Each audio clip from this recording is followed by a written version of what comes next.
Kia ora, good evening. Council property was sprayed with anti-1080 slogans as the controversial 1080 drop in South Auckland's Hanua Ranges started today. The $600,000 project will see poison dropped across 23,000 hectares in a bid to control pests. To minimise the impact to the city's water supply, only 2 water reservoirs are being cut off at a time, so the operation has been split into 2 parts. Lisette Raymer reports.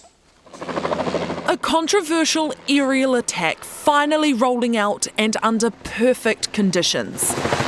The best part of 16,000 hectares covered in 1080 bait. We're doing this so that we can protect these really important taonga species that live in this significant forest. It's taken a court battle to get here, and overnight anti-1080 protesters continued their fight. Been here for hours, been parked my car in front of the gate, put all my chains around it, my own padlocks, etc.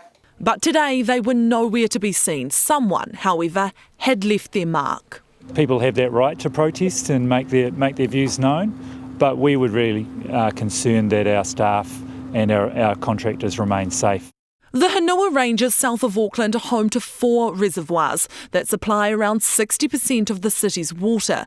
Activists are concerned toxins will get into the water and cause significant health issues. But the council says huge precautions are being taken to avoid just that.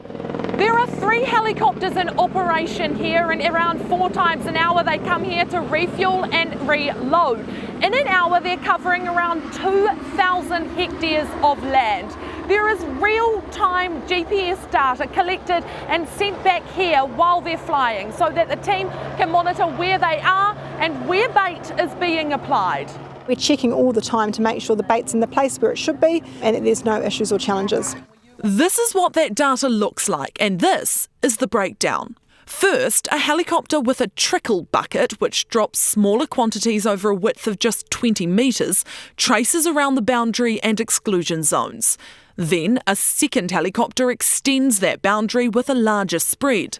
Finally, like colouring in a drawing, a third fills in the remainder with a spread of around 150 metres each side of the chopper.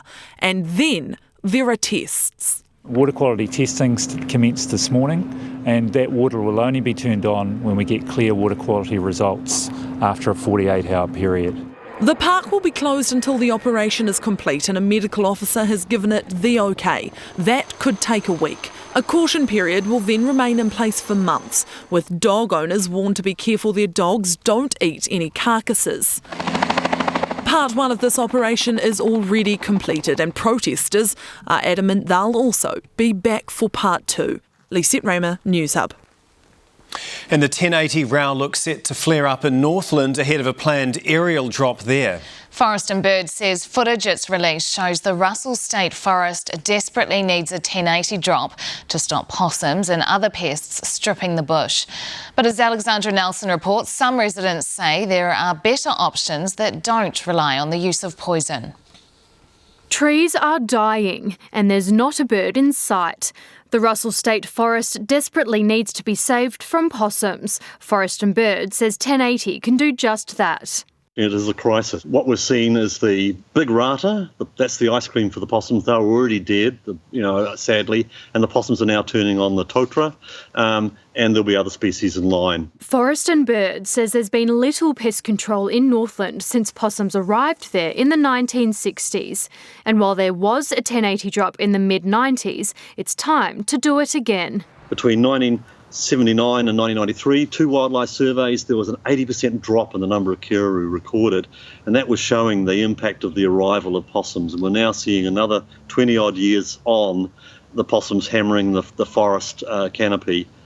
We desperately need to do this. But some Northland residents say sending in trappers and hunters would be better than dropping 1080. We need to get businesses that are experienced in this to get in there and pull out a quota number of these animals out, and then we can start funding and focusing on the long-term solutions that make this forest manageable. But Forrest and Bird says possums are spreading throughout Northland, and 1080 is by far the most effective technique to control them. Doing the marginal pest control, the trapping at the edges, isn't enough. The drop is planned to happen within the next couple of weeks. Alexandra Nelson, Newshub.